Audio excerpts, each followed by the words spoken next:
Hello everyone, তো তোমরা কেমন আছো? আশা করি ভালো আছো। আমিও কিন্তু খুব ভালো আছি। তো এখানে দেখতে পাচ্ছ আমি কিন্তু ভালো করে রেডি হয়ে নিচ্ছি। তো আজকে যাব এক জায়গায়। তো কোথায় যাচ্ছি চলো তোমাদেরকে যেতে যেতে বলি। তো কালকে ছিল বিপত্তারিণী পূজা, তো তার জন্যই কিন্তু আমাদের এক জায়গায় নিমন্ত্রণ ছিল, সেখানেই যাচ্ছিলাম।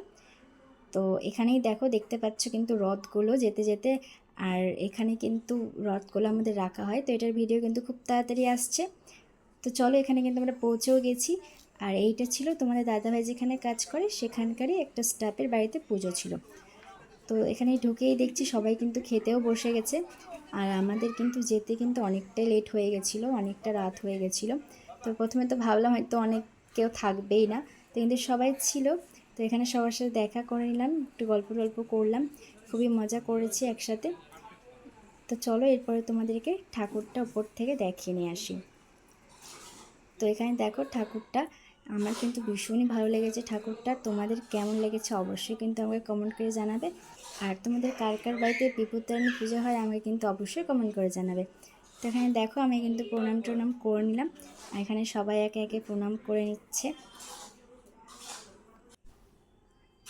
এখানে দেখো তোমাদেরকে দেখাই ঠাকুরটা, আর এখানে কতগুলো ঠাকুর, চলো তোমাদেরকে দেখাই।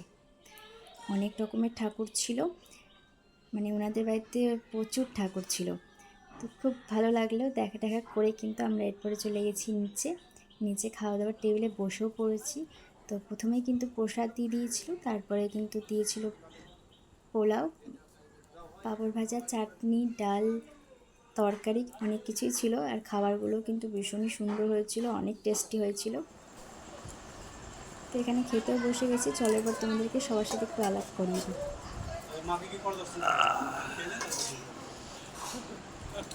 বিশুকে একটু জুম করে করলাম, বুঝলি? বিশু ঠিক এমনি আসবে না, জুম না করলে বিশুর সৌন্দর্যটা ফুটে উঠবে না। ওর যে কোনায় কোনায় সৌন্দর্য ভর্তি, সেটা তোর এমনি আসবে না। আর বিশুর হাত নাড়ানো দেখে খাওয়ার দাওয়া বন্ধ করবেন না, ওটা এমনি স্বতঃস্ফূর্তভাবে নড়ে। হ্যাঁ, আর এ হলো আমাদের সেন্টারে সবচেয়ে কম খায় যে, একদম মানে খুবই কম খায়, মানে খাওয়া নিয়ে ওর খুব সমস্যা। ওর ওজন 15 কেজি কমিয়েছে, আরও 10 কেজি কমানোর অপেক্ষায় আছে। আপনারা ডিসেম্বরে আবার দেখতে পারবেন ওর আরও 10 কেজি ওজন কমেছে। ও নিজেকে 55-তে নিয়ে যাওয়ার চেষ্টা করছে।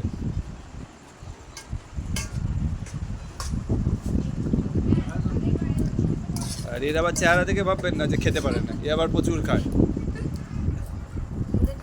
হ্যাঁ, এর যদি ভাবেন যে খেতে পারে না, মানে আপনি বোকা হবেন। সব হাড়ের মধ্যে ঢোকে। এই যে যার বাড়িতে পুজো আমরা সবাই খেতে এসেছি, মহান ব্যক্তি, ওয়ান অ্যান্ড অনলি মানসবাবু। আমরা আজকে সারাদিন এর চিৎকারের থেকে বিরত ছিলাম, আবার যাবে কালকে সাইরেন বাজাতে। তো এখানে কিন্তু খাওয়া দাওয়া কমপ্লিট, আর সবার সাথে কিন্তু অনেক ইয়ার্কি মজা করলাম। তারপরে কিন্তু বেরিয়ে পড়বো বাড়ি যাওয়ার জন্য, অনেকটাই রাত হয়ে গেছিলো। তো এখানে দেখো আমরা কিন্তু বেরিয়েও পড়েছি।